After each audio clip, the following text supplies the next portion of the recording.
Por supuesto que en un campo tan amplio como el de la literatura, cruces y referencias hay muy diversas. Si yo puedo decir, bueno, a ver, ¿cuándo empezó en la literatura, cuándo ingresó el deporte en la literatura? De acuerdo a los autores que cite, encontrarán unos antecedentes o encontrarán otros. A mí me pareció que, ya que estamos en Argentina, está bueno que pensemos en autores argentinos o rioplatenses, que es como le decimos los argentinos a los uruguayos cuando nos conviene. Y de hecho, un lindo antecedente de esto de citar el deporte en la literatura aparece ya en 1918 con Horacio Quiroga. Hay un breve cuento de Quiroga que se llama Juan Polti Halfback.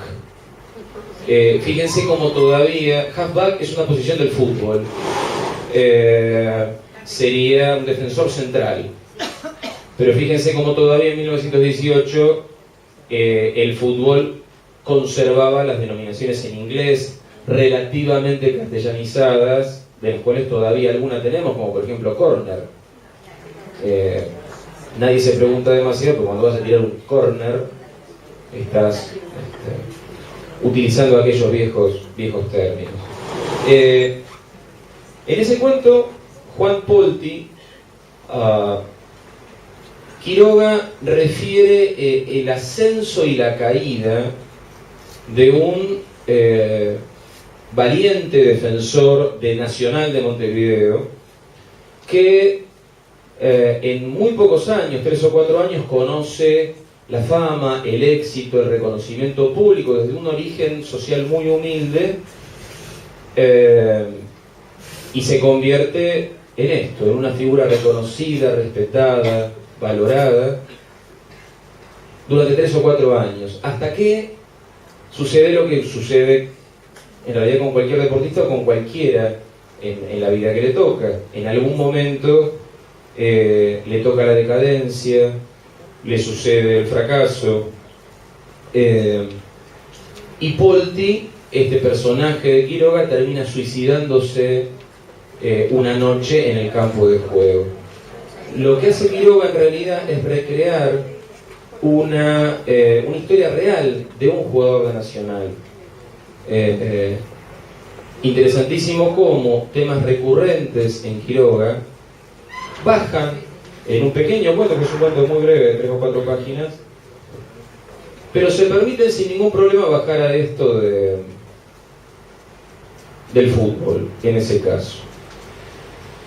Viniendo más acá, la ventaja de que sea una charla es que después vayan a comprobarlo. En todo caso, si ven que me olvidé alguien muy importante, dirán, Sacheri se olvidó de este. Y bueno, pero ya no estaré acá para que me lo recriminen, ¿no?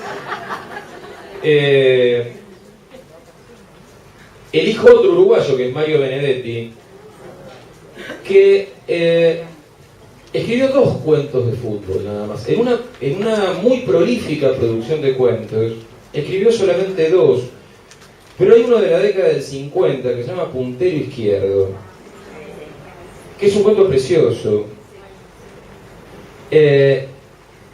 Está ambientado en un equipo de 4ª categoría de Uruguay, y ese puntero izquierdo, fíjense, ya no es un halfback, sino es un puntero izquierdo, porque no en vano han pasado 30 o 40 años en medio.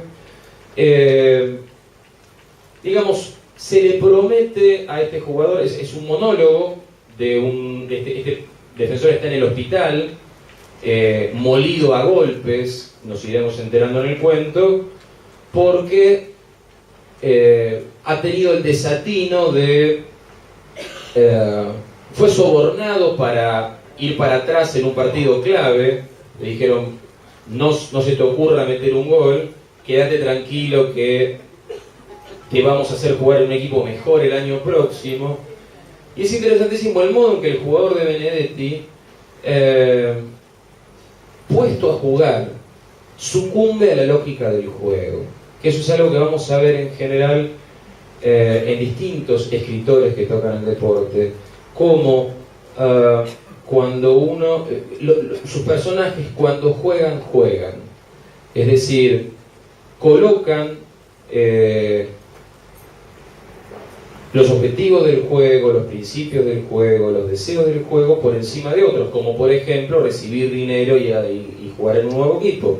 Entonces este puntero izquierdo, puesto en la situación de tener una gran jugada y definir el partido, pues lo hace.